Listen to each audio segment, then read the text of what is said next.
राधे राधे दोस्तों। आपका स्वागत है स्टोरी मग यानी कहानी की दुनिया में। आज की कहानी बहुत ही रोचक है। तो चलिए बिना देरी के ले चलते हैं आपको कहानी के अद्भुत संसार में। बहुत पुराने जमाने की बात है। भारत के उत्तरी भाग में सुंदर, समृद्ध और हरे भरे बागों से घिरा हुआ एक नगर था। उसी नगर में दो घनिष्ठ मित्र अक्ल सिंह और तकदीर सिंह रहते थे। इन दोनों की दोस्ती पूरे नगर में एक मिसाल थी। बचपन से ही वे साथ खेले, साथ बड़े हुए, एक ही गुरु से शिक्षा ली और उनकी सोच भी बिल्कुल एक जैसी थी। उनके घर भी पास पास थे, इसलिए हर काम वे मिलजुल कर ही किया करते। जब तक माता पिता जीवित थे, जीवन सहज और आनंदमय था। दिन भर वे पढ़ाई और सीखने में व्यस्त रहते, तो रात में कहानियां सुनते सुनाते और सपनों की दुनिया में खो जाते। लेकिन समय हमेशा एक सा नहीं रहता। जैसे जैसे वे युवा हुए, उनके माता पिता को उनकी शादी की चिंता सताने लगी। लेकिन इन दोनों ने एक अनोखी शर्त रख दी। हम विवाह तभी करेंगे जब हमें सगी बहनें मिलेंगी, ताकि हमारी मित्रता जीवन भर बनी रहे। यह शर्त सुनकर माता पिता असमंजस में पड़ गए। ऐसी बहनों की खोज आसान नहीं थी, लेकिन वे अपने बेटों की खुशी के लिए हर संभव प्रयास करने लगे। लेकिन तभी नगर में अचानक एक भयंकर महामारी फैल गई। हर तरफ हाहाकार मच गया। कोई नहीं जानता था कि कौन कब इस महामारी का शिकार हो जाए। दुर्भाग्यवश इस बीमारी ने अक्ल सिंह और तकदीर सिंह के माता पिता को भी अपनी चपेट में ले लिया। कुछ ही दिनों में दोनों अनाथ हो गए। अब ना सिर पर माता पिता का साया था, ना ही कोई मार्गदर्शन देने वाला। दुख और अकेलेपन के साए में कई महीने बीत गए। धीरे धीरे जो भी धन संपत्ति उनके माता पिता ने जोड़ी थी, वह भी खत्म होने लगी। पहली बार उन्हें एहसास हुआ कि असली जिंदगी क्या होती है। अब उन्हें खुद अपने पैरों पर खड़ा होना था। फिर एक दिन वे दोनों बैठे सोच रहे थे कि आगे क्या किया जाए। तब अक्ल सिंह ने कहा, मित्र, अब हमें अपने घर को किराए पर देकर किसी और नगर में जाकर रोजगार तलाशना चाहिए। तकदीर सिंह ने हामी भरी। उनके पास धन नहीं था, लेकिन हौसला था, सपने थे और सबसे बड़ी बात, वे एक दूसरे के साथ थे। उन्होंने ईश्वर का नाम लिया, अपनी धरती को प्रणाम किया और अपने नगर को छोड़कर एक अनजान यात्रा पर निकल पड़े। नगर से बाहर निकलते ही सामने एक हरा भरा बाग नजर आया। ऊंचे ऊंचे वृक्ष, लहलहाते फूल, पक्षियों की चहचहाहट और ठंडी हवा, मानो प्रकृति ने अपने स्नेह से उन्हें संबल देने की ठानी हो। वे वहीं रुके, अपने साथ लाया हुआ थोड़ा सा भोजन खाया और झील का ठंडा पानी पीकर कुछ देर आराम किया। तभी अक्ल सिंह ने तकदीर सिंह की ओर देखा और गंभीर स्वर में कहा, मित्र, अब हमें अपनी किस्मत अलग अलग आजमानी चाहिए। तकदीर सिंह चौंक गया। अलग अलग? यह तुम क्या कह रहे हो? अक्ल सिंह ने मुस्कुराते हुए समझाया, अगर हम साथ रहेंगे तो शायद एक कमाएगा और दूसरा उसके भरोसे जिएगा। लेकिन अब समय आ गया है कि हम दोनों अपने पैरों पर खड़े हों। तकदीर सिंह ने उसकी बात पर सहमति जताई। दोनों ने एक दूसरे का हाथ पकड़ा और वादा किया, आज से ठीक 1 साल बाद हम इसी बाग में फिर से मिलेंगे, हमारे सामने हालात चाहें जैसे भी हों। फिर दोनों अलग अलग दिशाओं में बढ़ गए, जीवन की नई अनजान राहों पर अपने अपने भाग्य को तलाशने के लिए। विदाई के समय दोनों मित्र गले लगकर फूट फूट कर रो पड़े। उनके लिए यह सफर आसान नहीं था, लेकिन तकदीर का इम्तिहान शुरू हो चुका था। एक मित्र पूरब की ओर बढ़ा तो दूसरा पश्चिम की राह पर निकल पड़ा। तकदीर सिंह ने अपना सफर सुबह सुबह शुरू किया था। चलते चलते जब दोपहर हो गई तो तेज धूप और थकान से उसका बदन जवाब देने लगा। सामने उसे एक घना जंगल दिखाई दिया। वहां एक विशाल पेड़ की छाया देखकर वह राहत महसूस करने लगा।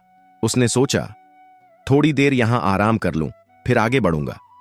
जमीन पर सूखे पत्तों की मोटी परत बिछी थी। उसने अपने कंधे पर रखा सामान उतारा और पेड़ के नीचे लेट गया। जल्द ही उसे नींद आ गई और वह गहरी नींद में सो गया। कई घंटे बीत गए। जब उसकी आंख खुली तो सूरज पश्चिम की ओर झुक चुका था। अचानक उसे घबराहट हुई। अरे, इतनी देर सो गया, मुझे तो अभी बहुत दूर जाना है। वह झटपट उठा और अपने कपड़े झाड़ने लगा। तभी उसकी नजर अपनी कमर में बंधी चाबी पर पड़ी, जो उसके घर की एक कोठरी की चाबी थी। लेकिन यह देखकर उसकी आंखें फटी रह गईं। लोहे की चाबी अब सोने की हो चुकी थी। यह देखकर वह हैरान रह गया। उसकी समझ में नहीं आया कि यह कैसे हुआ। उसने चाबी को कई बार उलट पलट कर देखा, लेकिन सच यही था, वह अब साधारण धातु की नहीं बल्कि चमचमाते सोने की बन चुकी थी। आखिर यह कैसे हुआ? वह बुदबुदाया। वह उस जगह के बारे में सोचने लगा जहां वह सोया था। बचपन में उसने बुजुर्गों से सुना था कि दुनिया में एक अद्भुत पत्थर होता है जिसे पारस पत्थर कहते हैं। यदि इसे किसी धातु से रगड़ा जाए तो वह सोने में बदल जाती है। क्या यह वही जगह है? क्या मुझे वही पत्थर मिल गया? यह सोचते ही वह तुरंत वापस उसी स्थान पर गया और चारों ओर ध्यान से देखने लगा। कुछ ही देर बाद उसकी नजर एक छोटे भूरे रंग के पत्थर पर पड़ी जो बाकी पत्थरों से कुछ अलग था। उसने उत्सुकता से उसे उठाया और अपने पास रख लिया। अब उसकी किस्मत उसके हाथ में थी। उस समय उसकी जेब में केवल 4 पैसे थे। उसने परीक्षा के तौर पर पारस पत्थर को 1 पैसे पर रगड़ा और देखते ही देखते वह चमकते हुए सोने का सिक्का बन गया। खुशी से उसकी आंखें चमक उठीं। उसने झटपट बाकी 3 सिक्कों पर भी वही प्रयोग किया और वे भी सोने में बदल गए। अब शाम होने लगी थी। दूर क्षितिज पर उसे एक विशाल नगर की दीवारें दिखाई दीं। वह सुबह से भूखा प्यासा था, लेकिन अब उसमें एक अजीब सी ऊर्जा आ गई थी। अब इस दुनिया में मुझसे अधिक धनी कोई नहीं, उसने खुद से मुस्कुराते हुए कहा। वह तेजी से नगर की ओर बढ़ा। सूरज डूबने से पहले वह नगर के द्वार तक पहुंच चुका था। भीड़ भाड़ वाली गलियों में घुसते ही उसने लोगों से एक अच्छे भोजनालय का पता पूछा। कुछ ही देर में वह एक बड़ी और प्रसिद्ध दुकान पर पहुंचा। उसने भरपेट स्वादिष्ट भोजन किया। फिर उसने दुकानदार से रात ठहरने के लिए किसी अच्छी धर्मशाला का पता पूछा। उस समय बड़े बड़े होटलों का प्रचलन नहीं था, इसलिए यात्री आमतौर पर धर्मशालाओं में ही ठहरते थे। तकदीर सिंह ने एक सोने का सिक्का दुकानदार को दिया। दुकानदार की आंखें चमक उठीं। वह सोचने लगा, यह कोई बहुत बड़ा रईस लगता है। उसने पूरी इज्जत और सम्मान के साथ तकदीर सिंह को भोजन परोसा। अगली सुबह तकदीर सिंह बाजार की ओर निकला। उसने एक लोहार की दुकान पर जाकर कुछ लोहे की छड़ें खरीदी। जब उसने भुगतान के लिए सोने का सिक्का दिया तो लोहार आश्चर्यचकित रह गया। उसने जल्दी से तकदीर सिंह को ढेर सारे सिक्के बाकी पैसे के रूप में लौटा दिए। तकदीर सिंह उन लोहे की छड़ों को लेकर वापस सराय आया। उसने अपनी अनमोल खोज पारस पत्थर उन पर रगड़ा। देखते ही देखते सारी लोहे की छड़ें चमकते हुए शुद्ध सोने में बदल गईं। यह देखकर उसकी खुशी का कोई ठिकाना नहीं रहा। अब उसके पास अपार धन था। उसने पहले भरपेट खाना खाया, फिर बाजार की सबसे प्रतिष्ठित सुनार की दुकान पर पहुंचा। वहां उसने एक सोने की छड़ बेची जिससे उसे हजारों मुद्राएं मिलीं। इतने पैसे हाथ में आते ही उसने अपने लिए कीमती वस्त्र खरीदे जो केवल राजा महाराजाओं के स्तर के लोग पहनते थे। अब उसे एक ठिकाने की आवश्यकता थी। अगले दिन उसने लोगों से कहा कि उसे एक शानदार मकान चाहिए। धन की शक्ति बहुत बड़ी होती है। जल्दी ही उसे एक आलीशान हवेली किराए पर मिल गई। उसने महंगे फर्नीचर खरीदे, नौकर रख लिए और पूरी शान शौकत के साथ रहने लगा। धीरे धीरे उसकी प्रसिद्धि दूर दूर तक फैलने लगी। धनवानों की तरह रहने से लोग उसे नवाब साहब कहकर बुलाने लगे। धन के साथ साथ दुनिया में चाटुकार और मुफ्तखोर भी जुड़ जाते हैं। उसकी हवेली के बाहर हर समय लोगों की भीड़ लगी रहती। सभी उसकी प्रशंसा करते, उसके आसपास रहने की कोशिश करते। कोई भी व्यक्ति जब तारीफ सुनता है तो उसे अच्छा लगने लगता है। तकदीर सिंह भी इस आदर सम्मान का आदी होता जा रहा था। अब उसने दूसरों की मदद करना भी शुरू कर दिया। कई गरीबों को धन दिया, कई बिगड़े हुए धनवानों से मित्रता कर ली। उसकी हवेली में दावतों का सिलसिला चल पड़ा। एक दिन कुछ मित्रों ने उससे कहा, नवाब साहब, इस नगर में एक नृत्यांगना है जो बहुत सुंदर और सुरों की मल्लिका है। यदि आप चाहें तो हम सब मिलकर उसका संगीत सुनने चलें। तकदीर सिंह ने गर्व से कहा, हमें ऐसी तुच्छ बातों से क्या लेना देना। यदि उसे गाना गाना है तो वह हमारे यहां आकर गाएगी। उसे अच्छा इनाम दे देंगे। मित्र मुस्कुराए और बोले, नवाब साहब, यही तो कठिनाई है। वह किसी के यहां जाकर नहीं गाती। दरअसल वह राजमहल की नृत्यांगना है और राजा की अनुमति से ही अपने निवास पर कलाकारों और धनवानों को संगीत सुनाती है। चाहे कोई कितना ही धन क्यों न दे, वह अपने स्थान से बाहर नहीं जाती। यह सुनते ही तकदीर सिंह के मन में उत्सुकता जागी। अब वह भी उस नृत्यांगना का संगीत सुनना चाहता था। रात के भोजन के बाद उसने अपनी सबसे कीमती पोशाक पहनी, 2 घोड़ों वाली शानदार बग्घी तैयार करवाई और अपने मित्रों के साथ नृत्यांगना के भवन की ओर चल पड़ा।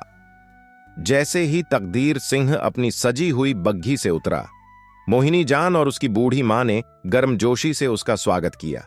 वे उसे प्यार से भीतर ले गईं और मखमली तकियों से सजे आरामदायक आसन पर बैठने का आग्रह किया। तकदीर सिंह के साथ आए दोस्तों ने हंसते हुए कहा, हमारे नवाब साहब भी मोहिनी जान का गाना सुनने आए हैं। कोई सुंदर सा गीत सुनाइए, नवाब साहब आपको इनाम से नवाज देंगे। जल्द ही संगीतकार बुलाए गए और सुरों की महफिल सज गई। जैसे ही मोहिनी जान ने अपनी मधुर आवाज में गाना शुरू किया, तकदीर सिंह उस आवाज में ऐसा खो गया मानो कोई जादू चल गया हो। उसकी आंखें मोहिनी जान पर टिक गईं। वह मंत्रमुग्ध होकर उसे देखता रहा। रात के 11 बजते ही गाना समाप्त हुआ। मोहिनी जान ने विनम्रता से कहा, नवाब साहब, अब आपको प्रस्थान करना चाहिए। मेरी बेटी अब राजा सलामत के दरबार जाएगी, उसकी सवारी कभी भी आ सकती है। तकदीर सिंह को यह सुनकर बेहद निराशा हुई। वह चाहता था कि यह शाम कुछ और लंबी होती, लेकिन यह पहला दिन था, इसलिए वह बिना कोई विरोध किए उठ खड़ा हुआ। मां बेटी ने झुककर उसे विदा किया। बूढ़ी मां ने ढेरों आशीर्वाद दिए और मुस्कुराते हुए कहा, नवाब साहब, जब भी मन चाहे तशरीफ लाइए, हमारा दरवाजा आपके लिए हमेशा खुला है। तकदीर सिंह उनकी बातों और मोहक व्यवहार पर पूरी तरह मोहित हो गया। वहां से लौटकर आधी रात तक उसकी बेचैनी बढ़ती रही। वह गहरी सांसें भरता रहा, कभी खिड़की के बाहर देखता, कभी अकेले ही मुस्कुराता। अगले दिन उसने अपने दिल पर काबू रखा और वहां नहीं गया। लेकिन तीसरे दिन दोस्तों के आने से पहले ही उसने बग्घी मंगवाई और सूरज ढलने से पहले ही मोहिनी जान के घर पहुंच गया। इस बार मां बेटी ने और भी अधिक सम्मान और अपनापन दिखाया। वे समझ चुकी थीं कि यह आदमी बहुत बड़ा धनवान है। महफिल सजी। मोहिनी जान ने कुछ और मधुर गीत सुनाए। तकदीर सिंह ने खुशी खुशी इनाम दिया। राजा के दरबार में मोहिनी जान को महीने भर में 1000 स्वर्ण मुद्राएं मिलती थीं। उसने झुककर आभार जताया और ढेरों दुआएं दीं। अब यह रोज का नियम बन गया। हर शाम तकदीर सिंह वहां जाता, गाने सुनता और मोहिनी जान पर उपहारों की वर्षा करता। लेकिन इसके अलावा वह कुछ और भी कर रहा था। वह चोरी छिपे अपने पारस पत्थर का इस्तेमाल कर रहा था। कभी वह मोहिनी जान की पायल पर पत्थर रगड़ देता, तो कभी उसकी चूड़ियां सोने की कर देता। किसी दिन वह उसके पलंग के पायों पर पारस पत्थर फेर देता और वे सोने के हो जाते। बूढ़ी मां बहुत चालाक और अनुभवी थी। वह सब कुछ ध्यान से देख रही थी। उसे जल्द ही समझ में आ गया कि यह कोई साधारण धनी व्यक्ति नहीं है। इसमें जरूर कोई अनोखी शक्ति है। एक दिन उसने प्यार से तकदीर सिंह का हाथ थामते हुए कहा, बेटा, तुम इस शहर में नए आए हो। यहां के लोग बहुत मतलबी और चालाक होते हैं। मैंने तुम्हारे दोस्तों को देखा है, वे तुम्हारी ईमानदारी और उदारता का फायदा उठा रहे हैं। मैं तुम्हें अपने बेटे की तरह मानती हूं, इसलिए एक सलाह देना चाहती हूं। तकदीर सिंह ने जिज्ञासु दृष्टि से उसकी ओर देखा। बूढ़ी मां ने मुस्कुराते हुए कहा, तुम अपना सारा सामान लेकर मेरे यहां आ जाओ। मेरे पास बहुत बड़ा घर है। नौकरों के लिए भी अलग कमरे मौजूद हैं। यहां तुम्हें अधिक सुरक्षित और आरामदायक जीवन मिलेगा। बूढ़ी मां की बात सुनकर मोहिनी जान ने भी हामी भरते हुए कहा, नवाब साहब, आपको मेरी जान की सौगंध है। कल से आप हमारे यहां ही आ जाइए, वरना आपके ये दोस्त आपको पूरी तरह बर्बाद कर देंगे। मैं इन्हें बहुत अच्छी तरह जानती हूं। इसके अलावा मैं आपके बिना नहीं रह सकती। अभी तो आप कुछ समय के लिए आते हैं, लेकिन अगर यहीं रहेंगे तो हर वक्त मेरी आंखों के सामने रहेंगे। तकदीर सिंह तो मन ही मन यही चाहता था। उसने बिना देर किए तुरंत हामी भर दी। अगले ही दिन उसने अपने मकान का सारा कीमती सामान मोहिनी जान के यहां भिजवा दिया। बाकी सामान उसने अपने दोस्तों को बांट दिया। जब दोस्तों को यह बात पता चली तो वे उसे समझाने लगे, नवाब साहब, इन औरतों की बातों में मत आइए, ये किसी की नहीं होती, ये आपको तबाह कर देंगी, बर्बाद कर देंगी। अगर गाना सुनने का इतना ही शौक है तो सुनिए, लेकिन अपना सब कुछ इन्हें मत सौंपिए। लेकिन तकदीर सिंह किसी की बात सुनने को तैयार नहीं था। उस रात वह हमेशा के लिए मोहिनी जान के घर चला गया। बूढ़ी मां ने उसे एक खास कमरा दिया जहां हर सुविधा मौजूद थी। नौकर चाकर हर वक्त हुक्म बजाने को तैयार रहते। मोहिनी जान की हर चीज अब सोने जैसी चमकने लगी थी। तकदीर सिंह ने उसे खुश करने के लिए अपनी पारस पत्थर की ताकत का भरपूर इस्तेमाल किया। इधर मोहिनी जान ने भी अपनी चाल चलनी शुरू कर दी थी। उसने अपनी बीमारी का बहाना बनाकर राजा के दरबार से कुछ दिनों की छुट्टी ले ली। अब वह पूरा समय तकदीर सिंह के साथ बिताने लगी। दोनों मां बेटी ने उसे अपने जाल में पूरी तरह फंसा लिया था। एक दिन अचानक मोहिनी जान के सिर में भयानक दर्द उठा। वह मछली की तरह तड़पने लगी। उसका चेहरा लाल हो गया, आंखें बाहर निकलने लगीं और कुछ ही देर में वह बेहोश हो गई। उसके मुंह से झाग निकलने लगा। बूढ़ी मां ने घबराकर रोना धोना शुरू कर दिया। हाय, मेरी तो एक ही बेटी है, मैं इसके बिना कैसे जिंदा रहूंगी? तकदीर सिंह की आंखों से आंसू बह रहे थे। उसने कांपती आवाज में कहा, अम्मा, आप जिस हकीम का नाम लें, मैं उसे तुरंत बुला लाता हूं। बूढ़ी मां ने कराहते हुए जवाब दिया, नहीं बेटा, इस बीमारी का कोई इलाज नहीं। इसी सिरदर्द से मेरी 2 भतीजियां मर चुकी हैं। आज मेरी बेटी पर भी वही आफत आ गई है। बस थोड़ी ही देर की मेहमान है। हाय, मैं क्या करूं? तकदीर सिंह का दिल बेचैन हो उठा। उसने घबरा कर कहा, तो फिर राजा सलामत के यहां खबर भिजवाई जाए। वहां के हकीमों के पास जरूर कोई इलाज होगा। बूढ़ी मां ने आंसू पोंछते हुए जवाब दिया, बेटा, जब मेरी छोटी भतीजी को यह दर्द हुआ था तो एक फकीर ने कहा था कि अगर कहीं से पारस पत्थर मिल जाए और उसे माथे पर 3 दिन तक रगड़ा जाए तो यह बीमारी हमेशा के लिए ठीक हो जाएगी। लेकिन पारस पत्थर भला किसी को कहां मिलता है? अब देखो, यह जवान लड़की हमारी आंखों के सामने तड़प रही है और हम कुछ नहीं कर सकते। तकदीर सिंह यह सुनते ही चौंक गया। उसने उत्सुकता से कहा, अम्मा जान, आपने पहले क्यों नहीं बताया? पारस पत्थर तो मेरे पास है। यह कहते ही उसने अपनी जेब से चमकता हुआ पत्थर निकाला और बूढ़ी मां को सौंप दिया। बूढ़ी मां ने भावुक होकर कहा, बेटा, तुम्हें दुनिया की सारी खुशियां मिले। फिर उसने जल्दी से पत्थर लिया और मोहिनी जान के माथे पर घिसने लगी। कुछ ही पलों में लड़की का चेहरा लालिमा छोड़कर सामान्य होने लगा। मुंह से झाग निकलना बंद हो गया। उसका अकड़ा हुआ शरीर भी डीला पड़ने लगा। थोड़ी देर बाद मोहिनी जान ने आंखें खोलीं। उसकी आवाज कमजोर थी, मुझे कुछ पिलाओ, बहुत प्यास लगी है। तकदीर सिंह ने झट से केवड़े का शरबत निकाला और चम्मच से उसके होंठों से लगा दिया। 3 दिन तक मोहिनी जान की हालत कमजोर बनी रही, लेकिन चौथे दिन वह पूरी तरह ठीक हो गई। अब जब सब कुछ सामान्य हो गया तो तकदीर सिंह ने बूढ़ी मां से अपना पारस पत्थर वापस मांगा। लेकिन तभी मोहिनी जान और उसकी मां का चेहरा अचानक बदल गया। दोनों जोर जोर से चिल्लाने लगीं, झूठा, मक्कार, तूने कभी पारस पत्थर की शक्ल भी देखी है? कहीं किसी इंसान को आज तक पारस पत्थर मिला भी है? तकदीर सिंह हक्का बक्का रह गया। उसने गुस्से में कहा, लेकिन यह सब चीजें सोने की कैसे बन गईं? बताओ, अगर पारस पत्थर नहीं था तो यह सब कैसे संभव हुआ? इस पर दोनों मां बेटी ठहाके लगाकर हंसने लगीं और चिल्लाईं, अरे बेवकूफ, ये सब चीजें राजा सलामत की दी हुई हैं। तू क्या सोना बनाएगा? हमने तुझ पर दया करके अपने घर में रखा था, अब भाग यहां से। तकदीर सिंह के कानों में जैसे पहाड़ टूट पड़ा। उसे समझ आ चुका था कि उसके साथ बहुत बड़ा धोखा हुआ है। उसकी आंखों में गुस्से की लपटें उठने लगीं। उसने तमतमाते हुए कहा, अब मैं सीधे राजा सलामत के पास जाऊंगा। अभी सैनिकों को लेकर आता हूं। मोहिनी जान ने अपने नौकरों को आदेश दिया, देखो, इस आदमी के हाथ पैर में जंजीरें डाल दो। इसके कपड़े उतरवाकर इसे टाट के कपड़े पहनाओ और इसे शहर के बाहर वाले हमारे गुलशन बाग में एक पेड़ से बांध दो। इसके हाथ में एक बांस पकड़ा दो ताकि यह दिन भर बाग में तोते उड़ाता रहे। सुबह शाम इसे बस 2 रोटियां, थोड़ी दाल और एक कटोरा पानी दिया जाए। अगर यह चीखे चिल्लाए तो इसकी जुबान काट देना और चौकीदार को कह देना, अगर यह भागने की कोशिश करे तो इसका सर कलम कर देना। तकदीर सिंह की आंखों में अविश्वास और गुस्से का तूफान उमड़ पड़ा। उसे समझ नहीं आ रहा था कि जिन लोगों की उसने मदद की वे इतनी निर्दयी कैसे हो सकते हैं, लेकिन अब पछताने का कोई फायदा नहीं था। वह अपनी ही मूर्खता के कारण इन चालाक औरतों के जाल में फंस चुका था। अब तकदीर सिंह का जीवन एक कड़वी सजा बन चुका था।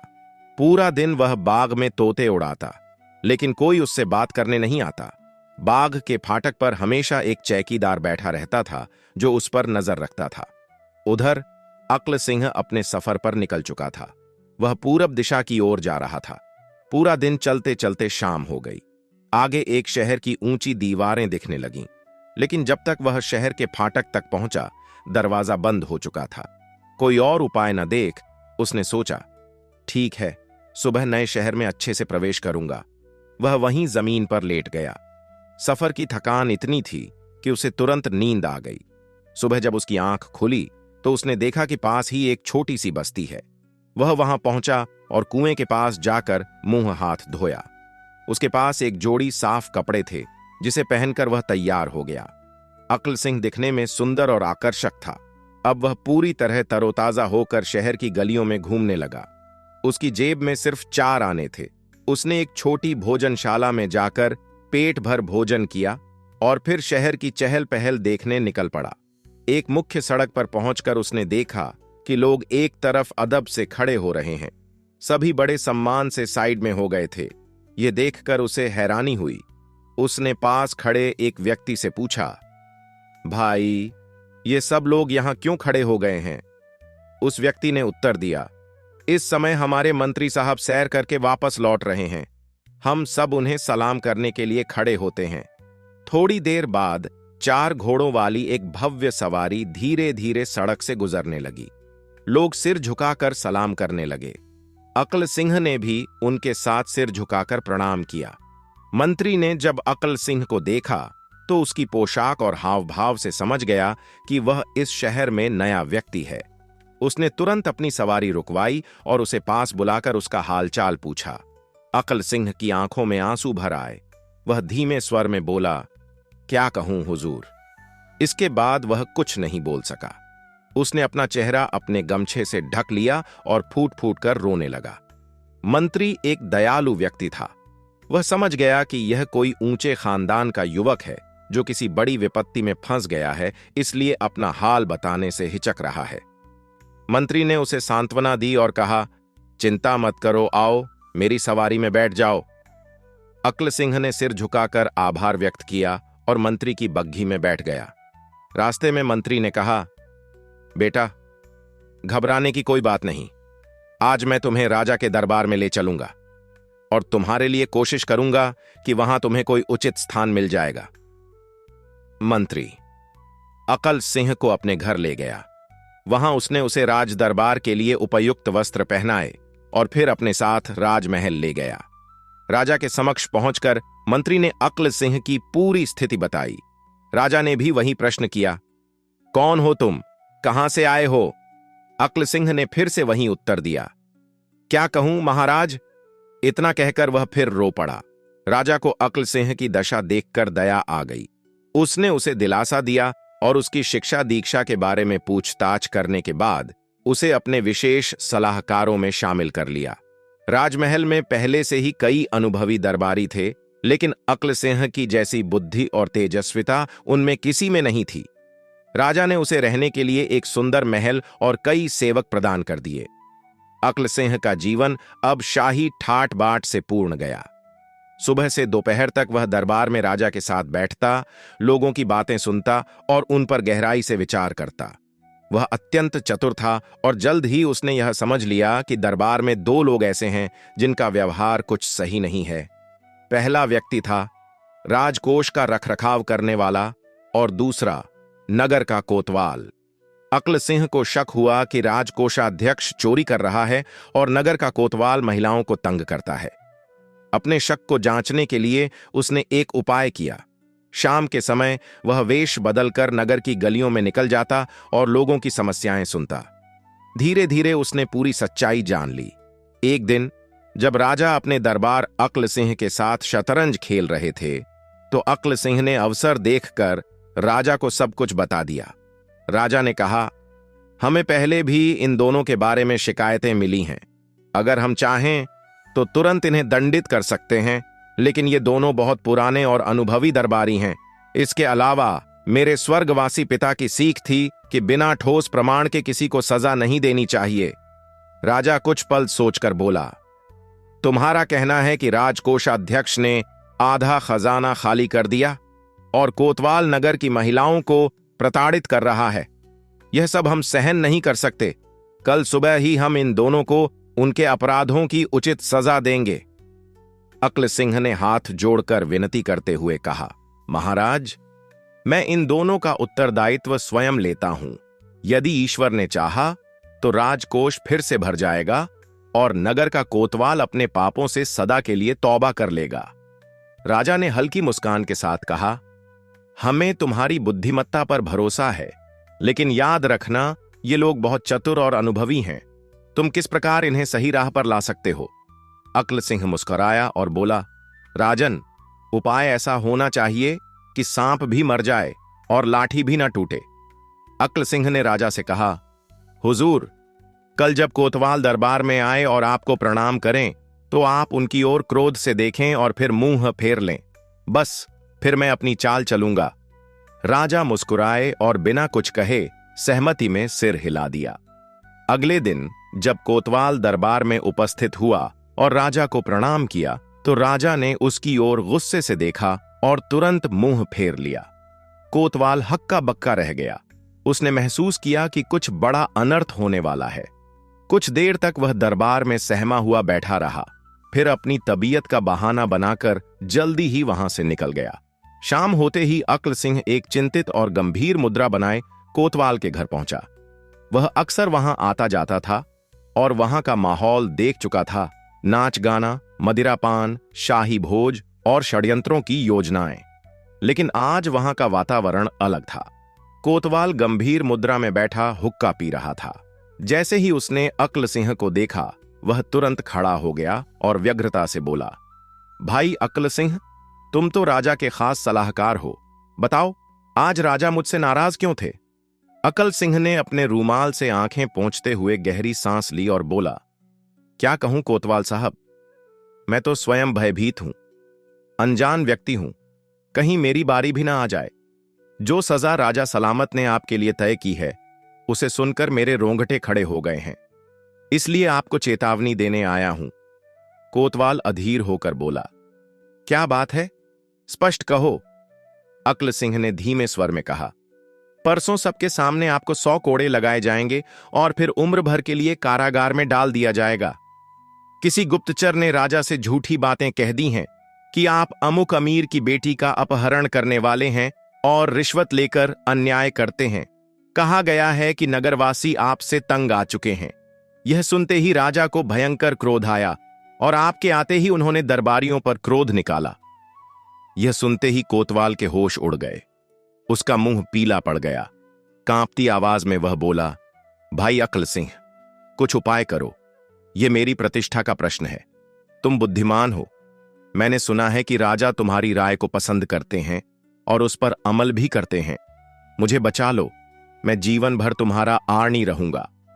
अक्ल सिंह ने गंभीर स्वर में उत्तर दिया, कोतवाल साहब, यह तो सही है कि राजा हर विषय में मुझसे परामर्श लेते हैं और मेरी राय को मानते भी हैं, लेकिन इस बार उन्होंने मुझसे कुछ नहीं कहा। यदि मैं इस विषय में हस्तक्षेप करूंगा तो संभव है कि वे मुझे दरबार से निकाल दें। सुना है कि जिससे राजा नाराज होते हैं उसकी संपत्ति जब्त कर ली जाती है। मैं पहले ही परदेशी हूं। यदि मुझ पर भी कोई मुसीबत आ गई तो मैं कहां जाऊंगा? कोतवाल बेचैन हो उठा। उसने तुरंत कहा, भाई, तुम अभी कुछ धन ले लो, यह काम तुम्हारे लिए भी सहायक होगा, लेकिन किसी भी तरह मेरी प्रतिष्ठा बचाने का उपाय करो। अक्ल सिंह ने सोचा, फिर धीरे से कहा, मान लीजिए कि मैंने अपने प्राणों की बाजी लगाकर राजा से कहा कि मैं आपके यहां रोज आता हूं और वहां सिवाय धर्म और सत्संग के कुछ नहीं देखा। कोई गलत कार्य वहां नहीं होता। यदि राजा ने मेरी बात मानकर आपको क्षमा कर दिया, लेकिन कुछ दिनों बाद उनका कोई गुप्तचर वहां आया या स्वयं राजा वेश बदलकर आ गए और उन्होंने आपका असली रूप देख लिया, तब हम दोनों को तोप से उड़ा दिया जाएगा। कोतवाल की आंखों में भय साफ झलकने लगा। उसने कांपती आवाज में कहा, मैं तौबा करता हूं, कसम खाता हूं कि आगे से यहां कोई अनुचित कार्य नहीं होगा। अब से मैं केवल सत्कर्म करूंगा और अपना जीवन ईश्वर की भक्ति में लगाऊंगा। फिर वह भीतर गया और लौटकर 20,000 स्वर्ण मुद्राओं की थैली अक्ल सिंह को दे दी। अक्ल सिंह ने कहा, कोतवाल साहब, यदि राजा सलामत ने मुझे दरबार से निकाल दिया तो मुझे कोई ऐसा रास्ता बताइए जिससे मैं आसानी से निकल सकूं। अगर जरूरत पड़ी तो भेष बदलकर या किसी और तरीके से दरबार से बाहर निकलूंगा। कोतवाल ने एक गुप्त दरवाजे का पता बताते हुए कहा, बेटा, मुझे पूरा विश्वास है कि राजा सलामत तुम्हारी बात का यकीन कर लेंगे और तुम्हें भागने की जरूरत नहीं पड़ेगी। यह कहकर कोतवाल ने राहत की सांस ली और अक्ल सिंह 20,000 स्वर्ण मुद्राओं की थैली अपने कपड़ों में छिपाकर अपने घर लौट आया। वह पूरी रात चैन की नींद सोया। अगली सुबह जैसे ही महल में हलचल शुरू हुई, राजा ने अपने खास सेवकों को आदेश दिया कि अक्ल सिंह को दरबार में बुलाया जाए।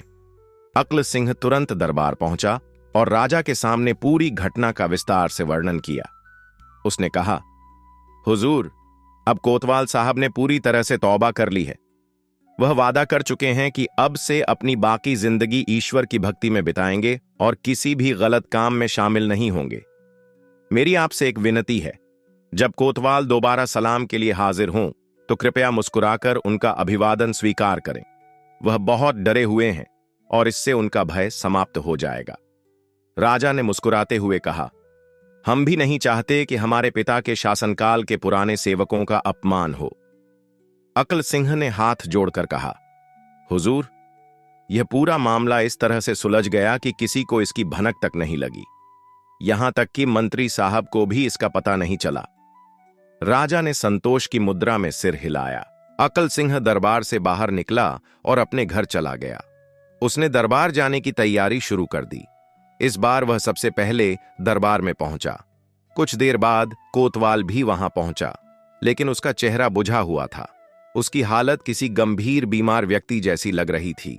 वह चुपचाप अपनी कुर्सी पर बैठ गया।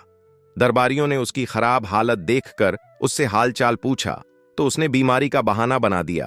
तभी चौबदार ने ऊंची आवाज में घोषणा की, राजा सलामत तशरीफ ला रहे हैं। सभी दरबारी अपनी जगह खड़े हो गए और सिर झुका लिया। राजा एक एक कर सबका अभिवादन स्वीकार करते हुए अपने सिंहासन पर विराजमान हुए। जब कोतवाल ने सलाम किया तो राजा ने मुस्कुराते हुए उसका प्रणाम स्वीकार किया। यह देखकर कोतवाल ने राहत की सांस ली और मन ही मन अक्ल सिंह को धन्यवाद दिया। मंत्री ने आगे बढ़कर कहा, हुजूर, कोतवाल साहब आज अस्वस्थ हैं, इसलिए आज के मुकदमे कल पेश किए जाएंगे। कृपया इन्हें घर जाने की अनुमति प्रदान करें। राजा ने सिर हिलाते हुए कहा, कोई बात नहीं, उन्हें घर जाने की अनुमति दी जाती है। कोतवाल ने विनम्रता से सिर झुकाया और दरबार से बाहर चला गया। कोतवाल ने झुककर अभिवादन किया और उल्टे कदमों से खुशी खुशी अपने घर लौट गया। वहां पहुंचते ही उसने सैकड़ों गरीबों और जरूरतमंदों को भोजन कराया, हजारों रुपए दान किए और मंदिर में जाकर भगवान का धन्यवाद किया। रात को अक्ल सिंह सोने के सिक्कों से भरी थैली लेकर कोतवाल के घर पहुंचा। उसने मुस्कुराते हुए कहा, कोतवाल साहब, मैंने अपनी जान जोखिम में डालकर राजा सलामत से आपकी सिफारिश की। पहले तो वह बहुत क्रोधित हुए और बोले कि मुझे उनकी नजरों से दूर हो जाना चाहिए। उन्हें संदेह हुआ कि शायद मैं भी आपके साथ किसी साजिश में शामिल हूं। लेकिन जब मैंने उन्हें विश्वास दिलाया और कसम खाकर कहा कि आप निर्दोष हैं, तो उन्होंने आपकी सजा पर विचार करने का निर्णय लिया। अक्ल सिंह ने आगे कहा, मैंने उनसे अनुरोध किया कि यदि उन्हें मेरी बात पर विश्वास न हो तो 2-4 दिनों के बाद किसी गुप्तचर से आपके बारे में जानकारी प्राप्त कर लें, लेकिन अभी के लिए आपकी सजा को रोक दिया जाए। कुछ देर सोचने के बाद राजा ने कहा, अच्छा, हमें तुम्हारी बात पर विश्वास है। हमने कोतवाल को क्षमा कर दिया। कोतवाल ने भावुक होकर अक्ल सिंह को गले से लगा लिया और आंखों में आंसू भरकर बोला, बेटा, मेरी कोई संतान नहीं है। आज से मैं तुम्हें अपना बेटा मानता हूं और कल ही अपनी संपत्ति और धन दौलत तुम्हारे नाम कर दूंगा। अकल सिंह ने मुस्कुराते हुए उत्तर दिया, नहीं कोतवाल साहब, मैं एक परदेशी व्यक्ति हूं। एक समय की मजबूरी ने मुझे यहां ला दिया था। आपकी संपत्ति और धन संपदा आपको ही मुबारक हो। मैं तो यह 200,000 सोने की मुद्राएं भी आपको लौटाने आया हूं। कोतवाल ने आश्चर्य से कहा, यह कैसे संभव है कि मैं इन्हें वापस ले लूं? क्या कोई पिता अपने पुत्र को दी हुई वस्तु वापस ले सकता है? मैं इसे हरगिज वापस नहीं लूंगा। अकल सिंह तो यही चाहता था। उसने थोड़ी और विनती की, लेकिन कोतवाल अडिग रहा।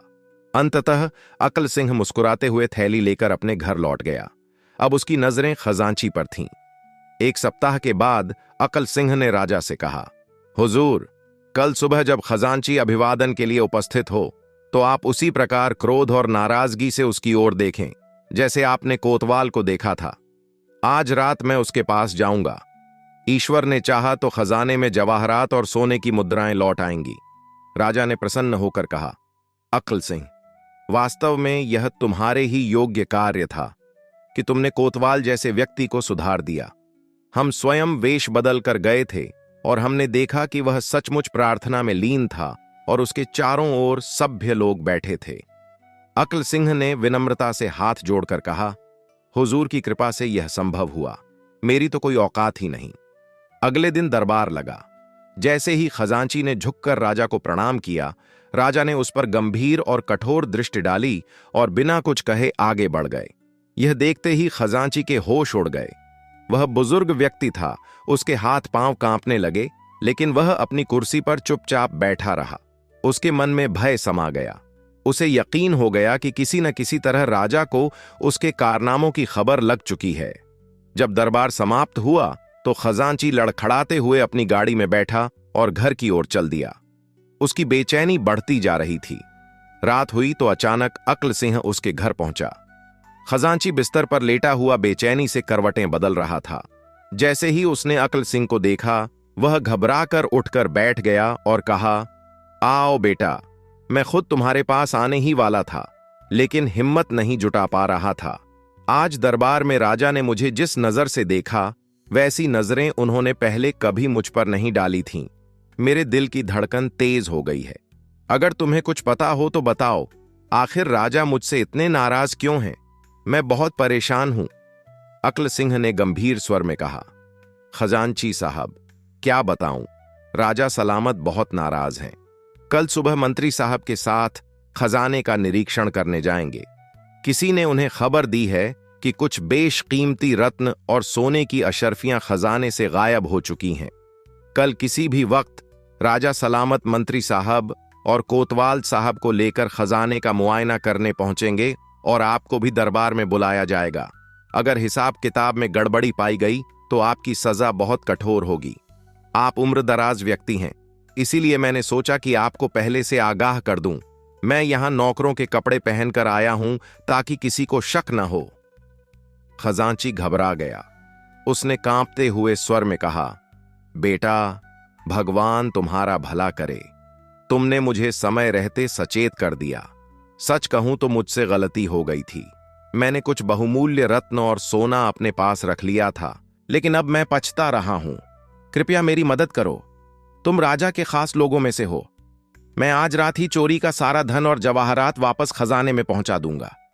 बस मुझे इतना समय मिल जाए कि मैं अपनी गलती सुधार सकूं। अकल सिंह ने खजांची से वही सारी बातें की जो उसने पहले कोतवाल से कही थीं। खजांची पहले ही डरा हुआ था। उसने बिना देर किए अशर्फियों की 25 थैलियां अकल सिंह के कदमों में रख दीं और विनती करते हुए बोला, बेटा, बस तुम किसी तरह राजा सलामत को यकीन दिला दो कि यह सब मेरे किसी दुश्मन की साजिश है। मैं तो हमेशा उनकी सेवा में समर्पित रहा हूं। यदि उन्हें खजाने का निरीक्षण करना ही है तो शौक से करें, लेकिन मेरी बुढ़ापे की लाज रख लो, मेरी बेइज्जती न होने पाए। अकल सिंह ने अशर्फियों की थैली उठाई और घर चला गया। अगले दिन दरबार में जब उसने राजा को सलाम किया तो राजा ने मुस्कुराकर उत्तर दिया।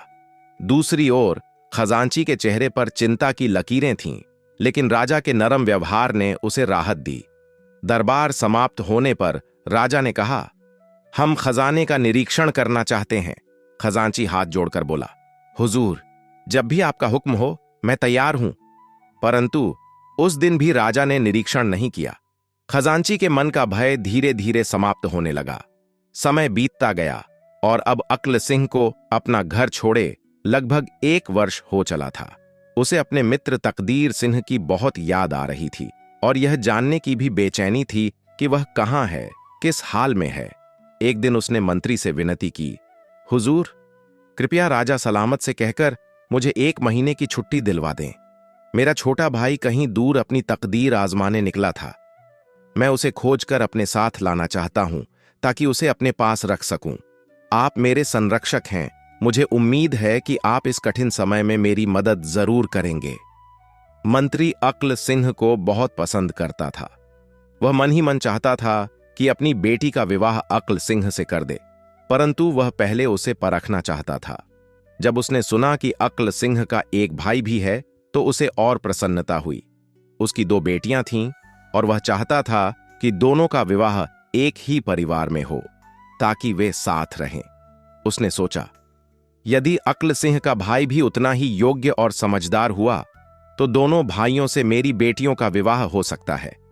मंत्री ने अक्ल सिंह को आश्वासन दिया, चिंता मत करो, मैं तुम्हें छुट्टी दिलवा दूंगा, लेकिन एक शर्त है, तुम ठीक 1 महीने बाद वापस आ जाओ। अक्ल सिंह मुस्कुराया और बोला, हुजूर, भला मैं आपको और राजा सलामत जैसे दयालु शासक को छोड़कर कहीं जा सकता हूं? मुझे अपने भाई की खोज में थोड़ा अधिक समय लग सकता है। यदि 10-15 दिन की देरी हो जाए तो कृपया क्षमा करें। मंत्री ने मुस्कुराकर कहा, इसमें कोई परेशानी नहीं, बस अधिक देर मत करना। अक्ल सिंह ने मंत्री को धन्यवाद दिया और घर लौटकर यात्रा की तैयारी में लग गया। दूसरे दिन मंत्री ने राजा से अक्ल सिंह की छुट्टी की सिफारिश की और साथ ही अपना मन भी प्रकट कर दिया। उन्होंने कहा, हुजूर, मेरे कोई पुत्र नहीं है। मैं चाहता हूं कि इस होनहार नौजवान से अपनी बेटी का विवाह कर दूं और राज्य का दायित्व भी उसे सौंप दूं। अब मैं वृद्ध हो चला हूं और अक्ल सिंह से अधिक बुद्धिमान व विश्वसनीय व्यक्ति मेरी दृष्टि में कोई नहीं। राजा ने मंत्री की इस राय से सहमति जताई और रात को जब शतरंज खेलते समय अक्ल सिंह से मुलाकात हुई तो उन्होंने कहा, मंत्री ने तुम्हारी छुट्टी के लिए कहा है और हमारी इच्छा है कि मंत्री की पुत्री से तुम्हारा विवाह कर दिया जाए। इसके साथ ही तुम्हें राज्य की जिम्मेदारी भी सौंप दी जाएगी। तुम जल्दी से लौट आना। अक्ल सिंह की खुशी का ठिकाना न रहा। उसने झुककर राजा को प्रणाम किया और कृतज्ञता प्रकट की।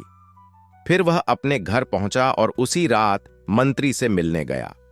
मंत्री ने कहा, मैं तुम्हारे साथ सुरक्षा के लिए 10 सैनिक भेजना चाहता हूं ताकि तुम्हारी यात्रा सुरक्षित रहे। लेकिन अक्ल सिंह ने इस प्रस्ताव को अस्वीकार कर दिया। उसने कहा, मैं अकेले ही जाना पसंद करूंगा। अगली सुबह अपनी कमर से अशर्फियां बांधकर, शस्त्रों से सुसज्जित होकर, एक शानदार घोड़े पर सवार होकर वह उसी मार्ग पर चल पड़ा जिससे वह पहले आया था। इस समय वह अत्यंत कीमती वस्त्र पहने हुए था। चलते चलते शाम हो गई। सामने एक हरा भरा बाग दिखा जो फलों से लदा हुआ था। अक्ल सिंह ने सोचा कि कुछ समय यहां विश्राम किया जाए। बाग के माली झुककर उसका अभिवादन करने लगे और उन्होंने बाग की विशेष आराम गृह उसके लिए खोल दिया। वह थका हुआ था, इसलिए बिस्तर पर लेटते ही उसे गहरी नींद आ गई। रात को लगभग 11 बजे जब उसे प्यास लगी तो वह उठकर पानी पीने लगा। उस समय चांदनी पूरे यौवन पर थी और बाग में हल्की हल्की ठंडक थी। वह धीरे धीरे टहलने लगा। तभी ठीक 12 बजे उसे अचानक हवा में सनसनाहट की आवाज सुनाई दी, जैसे बहुत सारे पक्षी उड़ते हुए आ रहे हों। उसने सिर उठाकर आकाश की ओर देखा तो हैरान रह गया। उसने देखा कि आसमान से एक उड़न खटोला उतर रहा था। यह अद्भुत दृश्य देख अक्ल सिंह तुरंत एक घने पेड़ की ओट में छिप गया। उड़न खटोला थोड़ी ही दूर पर आकर उतरा। उसमें से 2 सुंदर परियां बाहर निकलीं। उनके हाथों में 2 शीशियां थीं। उन्होंने पहली शीशी में से कोई द्रव्य रुई में लगाया और उसे सूंघ लिया। देखते ही देखते वे दोनों बंदरियां के रूप में परिवर्तित हो गईं। इसके बाद वे दोनों पेड़ों पर उछल कूद करने लगीं। उन्होंने पके हुए फल खाए और कच्चे फलों को तोड़ तोड़कर नीचे फेंकना शुरू कर दिया। थोड़ी ही देर में बाग का पूरा दृश्य अस्त व्यस्त हो गया। पेड़ों पर एक भी फल नहीं बचा था। जब उन्होंने देखा कि अब कुछ तोड़ने के लिए नहीं बचा, तो वे नीचे उतर आईं। उन्होंने दूसरी शीशी में से कुछ लगाया और उसे सूंघा। जैसे ही उन्होंने ऐसा किया, वे पुनः अपनी असली रूप में आ गईं। यह सब देखकर अक्ल सिंह तुरंत पेड़ों के बीच से निकलकर उनके सामने आ खड़ा हुआ। उसने कठोर आवाज में कहा, तुम दोनों यहां उत्पात मचा रही हो और वहां राजा इंद्र के दरबार में तुम्हारी बड़ी देर से प्रतीक्षा हो रही है। अभी एक देव ने जाकर शिकायत की है कि लाल और हरे वस्त्रों में सजी परियां 2 शीशियां चुराकर ले गई हैं और इंसानों के बाग में जाकर बंदरियों का रूप धारण कर उसे उजाड़ रही हैं। राजा इंद्र ने काले देव को आदेश दिया है कि तुरंत इन दोनों को शीशियों समेत पकड़कर लाओ। यह सुनकर मुझे तुम दोनों पर दया आ गई और मैं दूसरों से पहले उड़कर यहां आ गया हूं। जल्दी से यह शीशियां मेरे हवाले कर दो और बताओ कि इन्हें कहां से लाया गया है, ताकि मैं जाकर इन्हें वहीं रख दूं। दोनों परियां भयभीत हो गईं। उन्होंने शीशियां अक्ल सिंह के हवाले कर दीं और कांपती आवाज में बोलीं, हमने इन्हें वैद्य घर से चुराया था। यदि तुम इन्हें वहीं रख दोगे तो हमें कोई दंड नहीं मिलेगा। अक्ल सिंह ने गंभीरता से कहा, तुम तुरंत अपने अपने महल लौट जाओ और तब तक बाहर मत निकलना जब तक मैं राजा इंद्र को मना नहीं लेता। यह सुनते ही दोनों परियां भयभीत होकर अपने उड़न खटोले में बैठीं और देखते ही देखते आकाश में विलीन हो गईं। अक्ल सिंह ने दोनों शीशियों पर खास निशान बनाकर उन्हें अपने वस्त्र में छिपा लिया और चैन से सो गया। सुबह उसकी आंख थोड़ी देर से खुली। जल्दी जल्दी तैयार होकर वह बाग के बाहर आया तो देखा कि बाग के सभी माली और रखवाले बैठे हुए रो रहे थे। उनके चेहरे पर गहरी चिंता थी। अक्ल सिंह ने उनकी ओर देखते हुए कहा, तुम सब परेशान मत हो। रात को परियों ने आकर इस बाग को उजाड़ा था। यह सुनते ही उनमें से एक माली बोला, हुजूर, इस शहर पर कई महीनों से यही संकट मंडरा रहा है। हर रात 2 बंदरियां आती हैं और पूरे बाग को नष्ट कर देती हैं। यह आखिरी बाग था जो अब तक बचा हुआ था। अब यह भी उजड़ गया। अक्ल सिंह ने आत्मविश्वास से कहा, अब चिंता करने की कोई जरूरत नहीं। मैंने इन परियों का हल निकाल लिया है। आगे से यह किसी भी बाग को नुकसान नहीं पहुंचा पाएंगी। यह सुनकर सभी माली राहत की सांस लेने लगे। कुछ देर बाद नाश्ता करके अक्ल सिंह ने अपनी यात्रा फिर से शुरू की। दोपहर होते होते वह उसी बाग में पहुंच गया जहां 1 साल पहले उसने अपने मित्र से विदाई ली थी। समय का पहिया घूम चुका था। पूरा 1 साल बीत चुका था। अब उसे अपने मित्र से मिलने की बेसब्री हो रही थी। अक्ल सिंह पूरे रास्ते लोगों से अपने मित्र के बारे में पूछता रहा, लेकिन हर किसी ने यही जवाब दिया कि इस नाम का कोई व्यक्ति यहां नहीं आया। 3 दिन तक वह उसी जगह रुका रहा, इस उम्मीद में कि शायद उसका मित्र आ जाए। लेकिन जब कोई खबर नहीं मिली तो चौथे दिन वह पूर्व दिशा की ओर रवाना हुआ। कई घंटों की यात्रा के बाद उसे एक नगर की ऊंची दीवारें दिखाई दीं। उसने सोचा कि शायद उसका मित्र यहीं होगा। घोड़े को तेजी से दौड़ाया और कुछ ही समय में शहर के मुख्य द्वार पर पहुंच गया। नगर में प्रवेश करते ही लोग इस अजनबी युवक को देखकर चकित हो गए। उसके पहनावे और शान से ऐसा प्रतीत हो रहा था जैसे कोई राजकुमार आया हो। कुछ लोगों ने उसके पास आकर पूछताछ शुरू कर दी। आप कहां से आए हैं और यहां किससे मिलने आए हैं? अक्ल सिंह ने नम्रता से उत्तर दिया, भाइयों, मैं अपने बचपन के मित्र को खोजने आया हूं। वह 1 वर्ष पहले यहां आया था, लेकिन न तो उसने कोई संदेश भेजा और न ही घर लौटा। मैं बहुत चिंतित हूं। अगर आप में से किसी को उसके बारे में जानकारी हो तो कृपया मुझे उसके पास ले चलें। कुछ लोगों ने आपस में कानाफूसी की और फिर एक व्यक्ति आगे बढ़कर बोला, अगर हम सही समझ रहे हैं तो शायद वह व्यक्ति आपका मित्र ही होगा। पिछले वर्ष यहां एक रईस व्यक्ति आया था, आपकी ही तरह सुंदर और आकर्षक था। अक्ल सिंह को यह सुनकर अचरज हुआ। उसका मित्र तो साधारण व्यक्ति था, फिर लोग उसे अमीर क्यों कह रहे हैं? वह इसी विचार में खोया था कि एक और व्यक्ति बोल उठा, क्या आप नवाब तकदीर सिंह के बारे में पूछ रहे हैं? अक्ल सिंह ने जल्दी से कहा, हां, वही। अगर आप उन्हें जानते हैं तो कृपया मुझे उनके पास ले चलें। वह व्यक्ति गहरी सांस लेकर बोला, अरे भाई, हम उन्हें जानते ही नहीं, बल्कि मैं तो दिन रात उनके साथ ही रहा करता था। अक्ल सिंह ने घबराकर पूछा, क्या वह जीवित भी हैं? उस व्यक्ति की आंखों में दुख झलक आया। वह बोला, जीवित तो हैं, लेकिन मृतकों से भी बदतर हाल में हैं। अफसोस, नवाब साहब ने हमारे समझाने के बावजूद एक चालाक औरत के झांसे में आकर अपनी सारी संपत्ति गंवा दी। वह स्त्री अब उनकी मालकिन बनी बैठी है।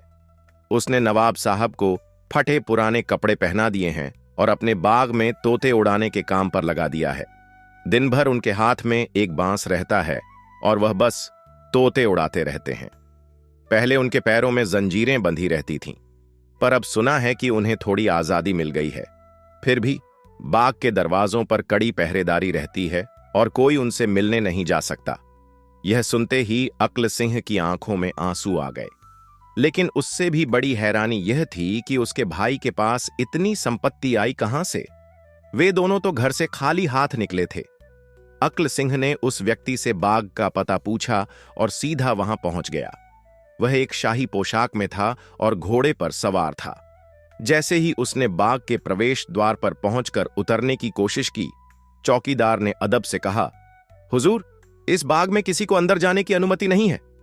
अक्ल सिंह ने कड़क आवाज में पूछा, किसकी आज्ञा से? चौकीदार बोला, मालिक की। अक्ल सिंह ने आगे पूछा, और इस बाग का मालिक कौन है?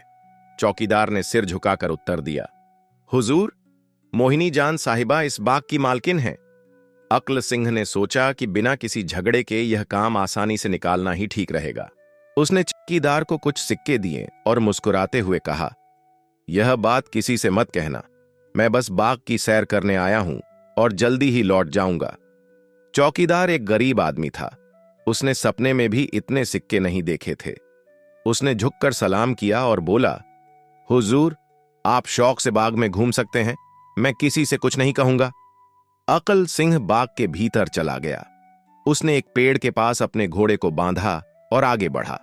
थोड़ी ही दूरी पर उसने देखा कि तकदीर सिंह एक लंबी बांस की छड़ी हाथ में लिए पक्षियों को उड़ाने की कोशिश कर रहा था। उसकी हालत बेहद दयनीय थी। वह सूख कर कांटा हो गया था। चेहरे पर झुर्रियां आ गई थीं। दाढ़ी और बाल लंबे होकर उलझ चुके थे, नाखून बढ़ गए थे और उसकी आंखों में जीवन की कोई चमक नहीं बची थी। वह पूरी तरह टूटा हुआ और बेसहारा लग रहा था।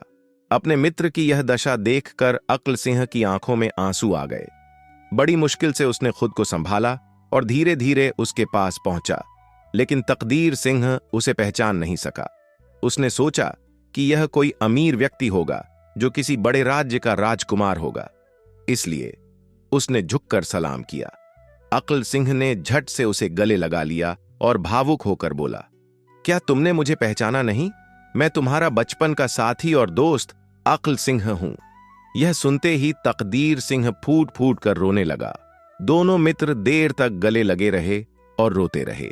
फिर तकदीर सिंह ने अपनी पूरी कहानी सुनाई और हाथ जोड़कर बोला, मुझे इस दुखदाई जीवन से निकालो, मुझे बचाओ। अगर हम दोनों साथ होते तो मैं इस हालत में कभी नहीं पहुंचता। अक्ल सिंह ने उसके कंधे पर हाथ रखा और दृढ़ता से कहा, घबराने की कोई बात नहीं, मैं यहां आ गया हूं। 1 हफ्ते के भीतर तुम्हारा पारस पत्थर भी तुम्हें वापस मिल जाएगा और जो भी चीजें तुमने इस चालाक औरत के घर पर सोने की बना दी हैं, वे सब मैं एक एक करके वापस ले लूंगा। लेकिन अभी तुम्हें धैर्य रखना होगा। मैं चौकीदार से कहकर तुम्हारे खाने पीने की व्यवस्था कर दूंगा ताकि तुम्हारी सेहत सुधर सके और तुम्हारे चेहरे पर फिर से रौनक आ जाए। इसके बाद अक्ल सिंह वापस लौटा और शहर के प्रसिद्ध कारीगरों को बुलवाया। उसने उन्हें एक इत्रदान बनाने का आदेश दिया, जिसे सोने और बहुमूल्य मोतियों से जड़ा गया था।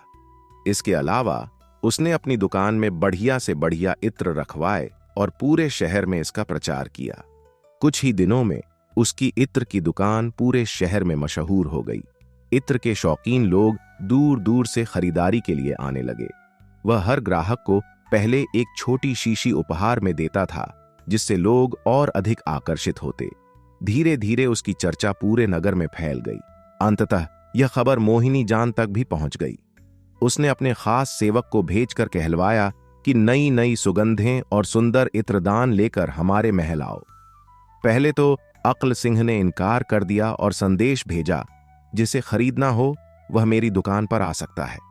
लेकिन मोहिनी जान का सेवक चालाकी से बोला, साहब, वे पर्दे में रहने वाली हैं और राजा की करीबी हैं। शायद आपने उनका नाम सुना होगा। वे बेहद अमीर हैं। अगर आपके इत्र और इत्रदान उन्हें पसंद आ गए तो वे आपको मुंह मांगी कीमत देंगी और साथ में बड़ा इनाम भी मिलेगा। उनके महल में हर चीज सोने की बनी हुई है। अक्ल सिंह का मन खुशी से भर गया, लेकिन उसने सामान्य भाव से कहा, भाई, ईश्वर की कृपा से मुझे किसी इनाम की जरूरत नहीं है। हां, मैं अपनी चीजों की कीमत अवश्य लेता हूं, लेकिन मेरा यह तरीका नहीं कि मैं लोगों के घरों में जाऊं। पर जब आप लोग इतना आग्रह कर रहे हैं तो मैं दुकान बंद करने के बाद रात में आऊंगा। मेरी दुकान पर बहुत कीमती सामान है जिसे मैं नौकरों के हवाले नहीं कर सकता। मोहिनी जान के नौकरों ने भी सहमति में सिर हिलाया। वे अक्ल सिंह से प्रभावित हो चुके थे। वहां से जाकर उन्होंने मोहिनी जान के सामने उसकी खूब प्रशंसा की। यह सुनकर मां बेटी को उससे मिलने की तीव्र इच्छा हुई। रात हुई तो अक्ल सिंह ने एक विशेष रूप से तैयार किया गया सोने का इत्रदान और एक जड़ाऊ इत्रदान, जो मोतियों की झालर से सुसज्जित था, रेशमी रुमाल में बांध लिया। साथ ही उसने अच्छे किस्म के इत्रदान एक सुंदर संदूक में रखे और वे दोनों शीशियां भी, जो उसने परियों से प्राप्त की थीं, एक सोने की डिबिया में रख लीं। इसके बाद वह सजी धजी गाड़ी में बैठकर मोहिनी जान के महल पहुंचा। अक्ल सिंह ने उस समय बहुत ही शानदार वस्त्र धारण किए हुए थे। उसके आने की सूचना मिलते ही मोहिनी जान ने तुरंत उसे बुलवा लिया। जैसे ही वह अंदर पहुंचा, दोनों मां बेटी उसे देखकर अचंभित रह गईं।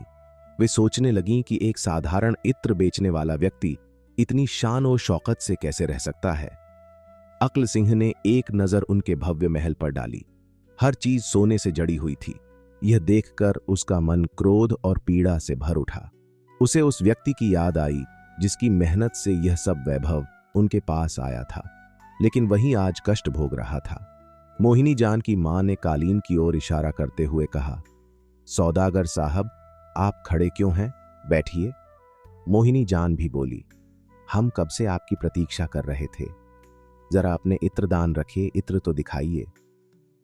अकल सिंह ने बैठते हुए कहा, दुकान पर ग्राहकों की भीड़ थी, इस कारण आने में देर हो गई। फिर उसने पहले सोने का इत्रदान निकाल कर दिखाया। वहां मौजूद कुछ चाटुकारों ने उसकी जमकर प्रशंसा की। इसके बाद उसने रत्न जड़ाऊ इत्रदान निकाला, जिसकी मोतियों की झालर झिलमिला रही थी। मोहिनी जान इसे देखते ही मुग्ध हो गई और अपनी मां से बोली, अम्मा, ये इत्रदान तो मैं अवश्य लूंगी। मैंने आज तक इतना सुंदर इत्रदान नहीं देखा। वहां उपस्थित अन्य लोग भी वाह वाह करने लगे। अब अक्ल सिंह ने इत्र की शीशियां खोलकर सबके सुगंध लगाना शुरू किया। पूरा कक्ष खुशबू से महक उठा। मां बेटी दोनों को इत्र बहुत पसंद आया। मोहिनी जान ने अक्ल सिंह से पूछा, इस सोने के संदूक में क्या है? अक्ल सिंह बोला, यह एक अनमोल वस्तु है जिसकी कीमत बहुत अधिक है। बूढ़ी मां ने तंज भरे स्वर में कहा, क्या तुम समझते हो कि हम कीमती चीजें नहीं खरीद सकते? सौदागर साहब, यदि तुम कहो तो हम तुम्हारे बराबर सोना तोल सकते हैं। अकल सिंह मुस्कुराते हुए बोला, बिल्कुल सही कह रही हैं आप, लेकिन मेरा इत्र भी ऐसा है जिसे आपने पहले कभी नहीं देखा होगा।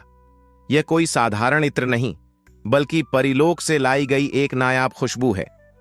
एक बार मैंने एक परी की जान बचाई थी और इनाम में उसने मुझे परिलोक के 2 अनमोल इत्र दिए। मोहिनी जान की आंखों में चमक आ गई। उसने उत्सुकता से कहा, तो फिर मैं इसे जरूर सूंघूंगी, देखूं तो सही कि परिलोक का इत्र कैसा होता है।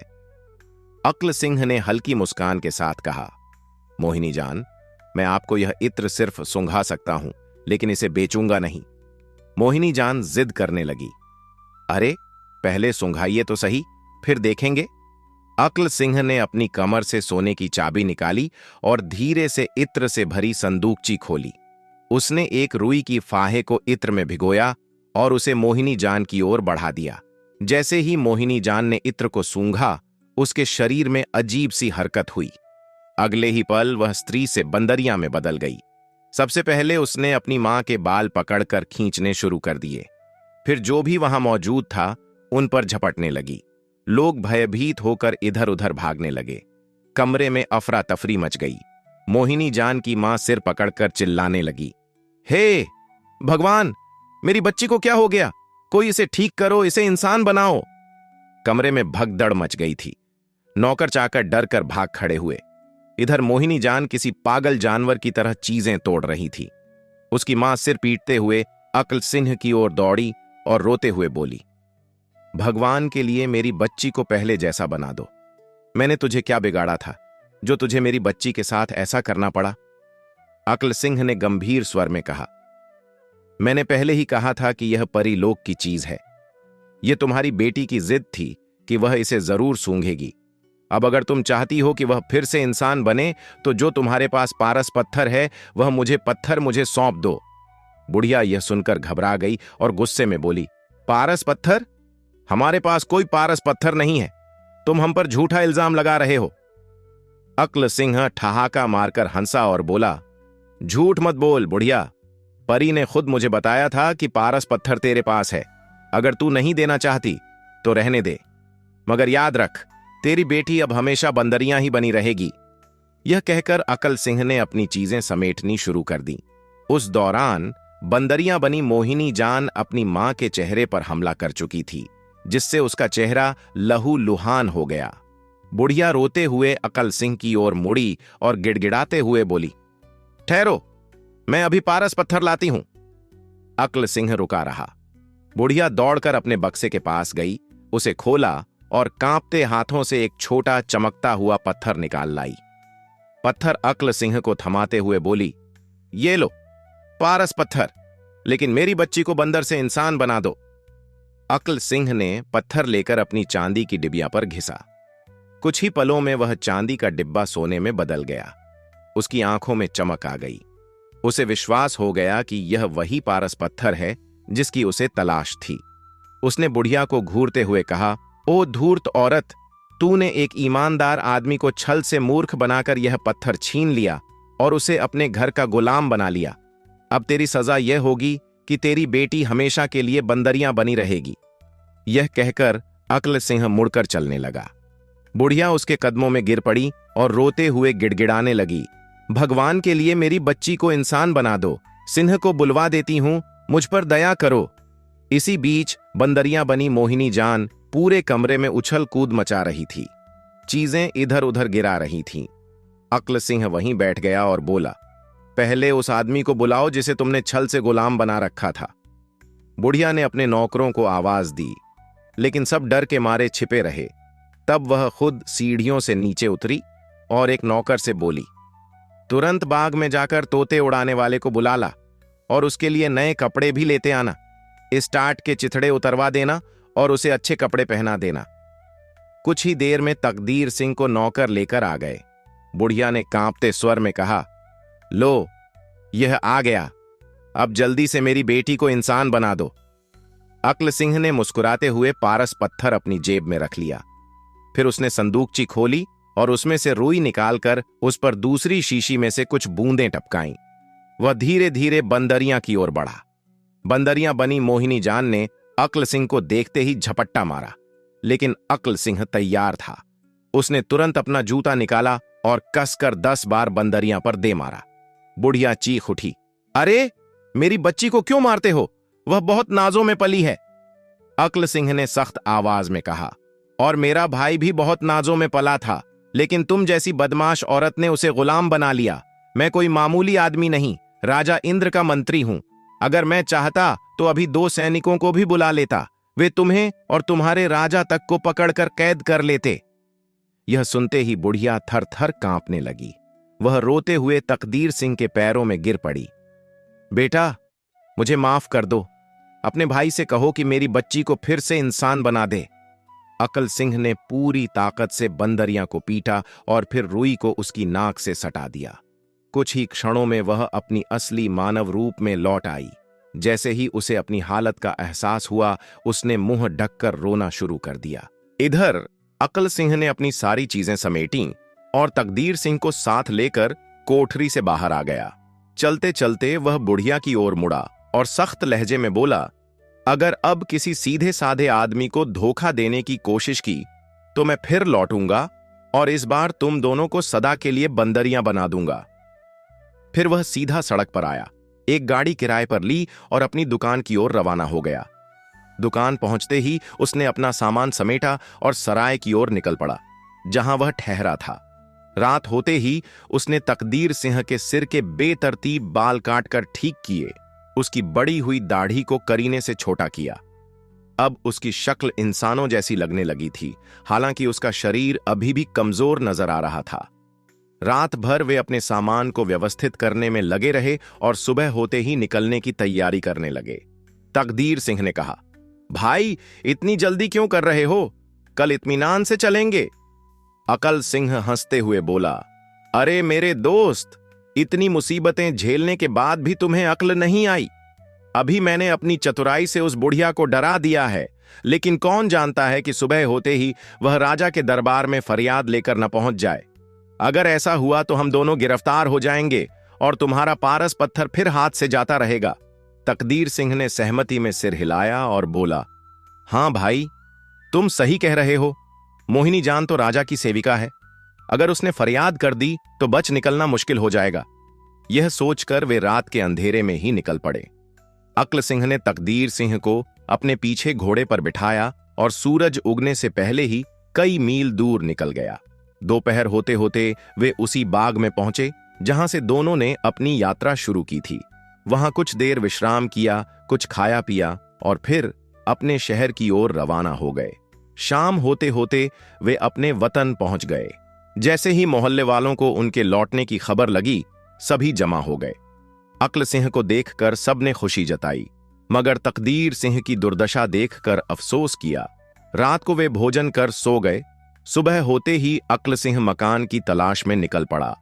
कई दिनों की खोज के बाद उसने एक विशाल हवेली खरीद ली और उसे बहुमूल्य साज सज्जा से सजाया। कई नौकर चाकर रखे, एक अनुभवी व्यक्ति को दरबान नियुक्त किया और उसे निर्देश दिया कि हवेली के आसपास एक सुंदर बाग तैयार करवाए।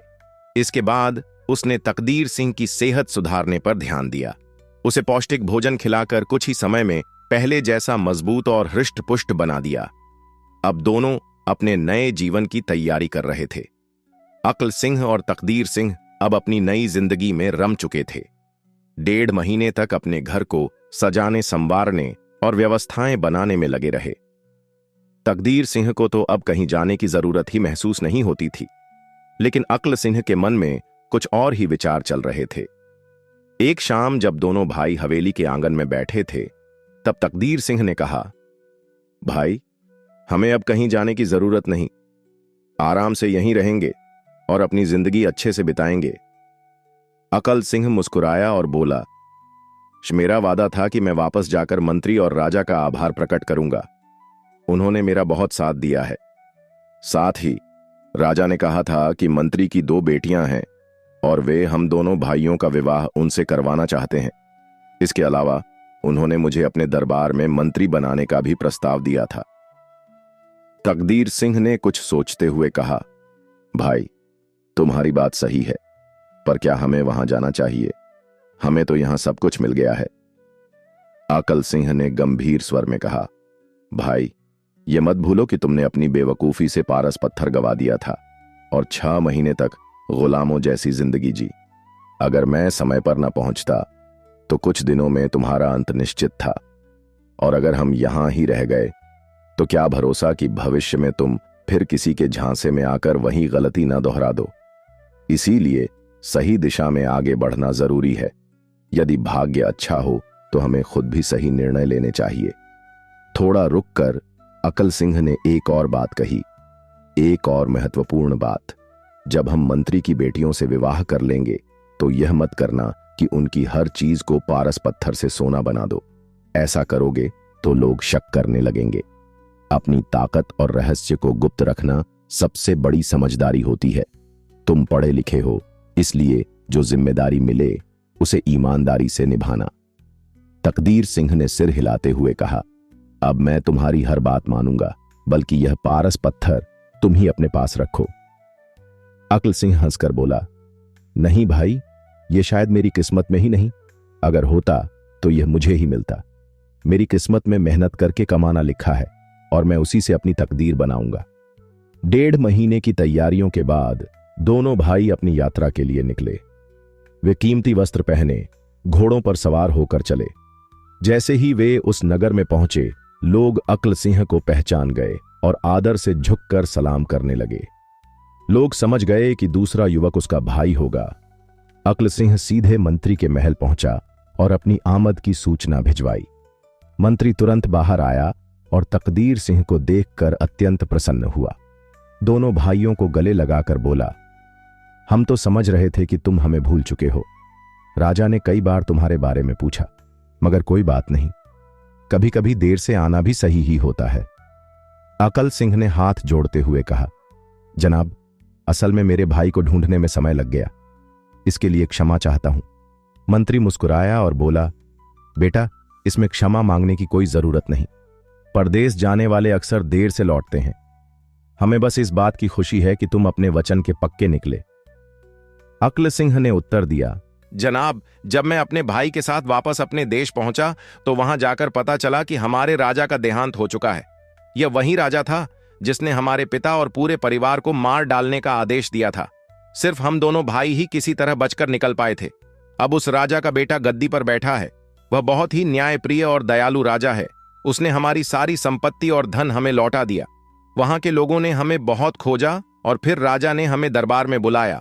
उन्होंने कहा कि वह हमें हमारे पिता की तरह ही सम्मान देना चाहते हैं, लेकिन मैंने विनम्रता से मना कर दिया, क्योंकि अभी मैं इतनी बड़ी जिम्मेदारी निभाने के लिए तैयार नहीं था।